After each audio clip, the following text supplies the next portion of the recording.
Okay. Nanded Waghala शहर महानगरपालिका सार्वत्रिक निवडणूक 2025-26 15 जानेवारी 2026 या रोजी मतदान होत आहे. राष्ट्रवादी काँग्रेस पार्टीचे अध्यक्ष, राष्ट्रीय अध्यक्ष, महाराष्ट्र राज्याचे उपमुख्यमंत्री अजितदादा पवार साहेब, महाराष्ट्रातील सर्व लाडक्या बहिणीचे लाडके भाऊ अजितदादा पवार साहेब, मराठवाड्यातील लोकप्रिय नेते आदरणीय आमदार प्रतापराव पाटील चिखलीकर साहेब, माननीय आमदार मोहन अण्णा साहेब हंबर्डे साहेब, ओमप्रकाश यांनी मला राष्ट्रवादी काँग्रेस पार्टीकडून उमेदवारी दिल्याबद्दल प्रभाग 19 मधून उमेदवारी दिल्यामुळे मी त्यांचे आभार मानते. माझे नाव सुप्रिया अनंती गोटे, प्रभाग क्रमांक 19 अनुसूचित जाती, जुना कवठा, वसरणी, मोंढा. राष्ट्रवादी काँग्रेस पार्टीकडून येईल. विधवा व निराधार महिलांच्या प्रश्नांची सोडवणूक करण्यात येईल. कामगारांच्या प्रश्नाची तात्काळ समस्या सोडवण्यात येईल. घंटागाडी दररोज येत नसल्यामुळे दररोज घंटागाडीची व्यवस्था करण्यात येईल. पाणी दररोज येत नाही, त्यामुळे दररोज पाण्याची सुद्धा सुविधा केली जाईल. रस्ते, गटारे, टेनिस रस्ते, गटारे भरलेले आहेत, ते सुद्धा स्वच्छ करण्यात येईल. स्वच्छता. माझं नाव शेख मुकरम शेख इस्माईल.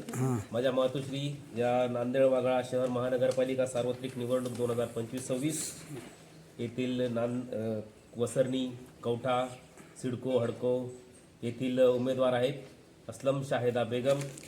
आणि आम्हाला उमेदवारी दिल्याबद्दल मी आपले माननीय उपमुख्यमंत्री अजितदादा पवार, मराठवाड्याचे लोकप्रिय नेते आदरणीय आमदार प्रतापराव चिखलीकर पाटील, माननीय चिखलीकर पाटील साहेब, माननीय आमदार मोहन अण्णा हंबर्डे साहेब, राष्ट्रवादी काँग्रेस पक्षाचे जिल्हा अध्यक्ष माननीय पोकर्णा साहेब यांनी आम्हाला राष्ट्रवादीची उमेदवारी दिल्याबद्दल आम्ही त्यांचे आभारी आहोत.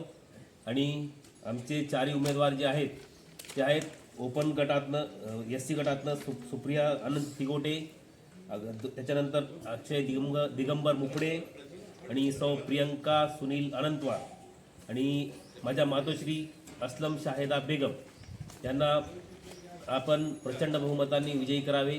आणि आम्ही जेव्हा या प्रभागात फिरत असताना किंवा आम्ही इथलीच रहिवासी असल्यामुळे आम्ही या प्रभागातील समस्यांना चांगल्याप्रकारे माहिती आहेत. आम्हाला काय समस्या आहे, आपल्या इकडे रोडची थोडी समस्या आहे. आता आम्ही जिथं आलो काय कोणती आहे किंवा रोडची समस्या आहे. आणि इकडं आता सध्या नळाची आहे, नळाच्या पाण्याची समस्या आहे. आणि इथं घंटागाडी येत नाही कचरा उचलण्यासाठी. अशा भरपूर समस्या आहेत, त्या आम्ही सोडवण्याचा भरपूर प्रयत्न करू.